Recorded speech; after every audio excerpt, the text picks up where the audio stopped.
presented by Chandni Studio. एकराला सुपवास जाइए छठी माई बालक नइखे हो।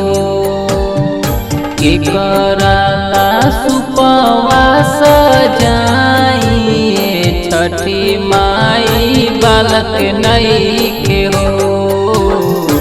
एकही गो गोदी के लालनवा बिन सुना बाया गनवान हो।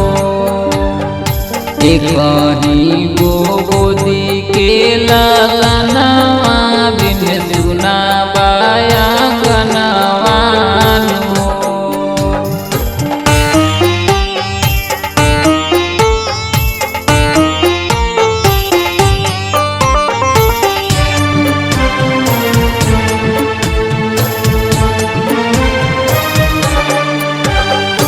एकराला दौड़वा सजाइए छठी माई बालक नइखे हो।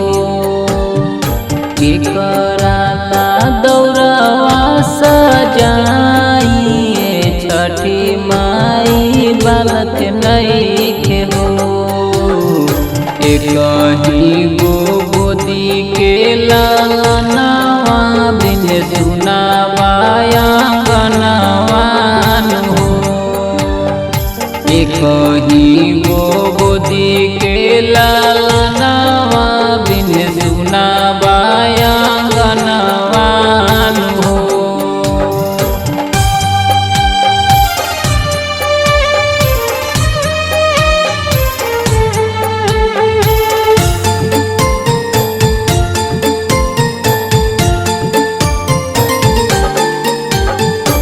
एकराला नारियल सजाइए छठी माई बालक नइखे हो।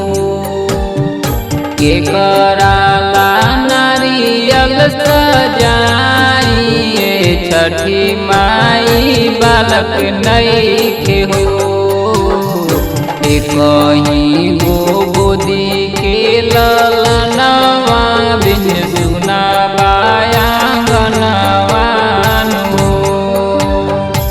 एकही गो गोदी के लालनवा बिन सुना बाया गनवान हो।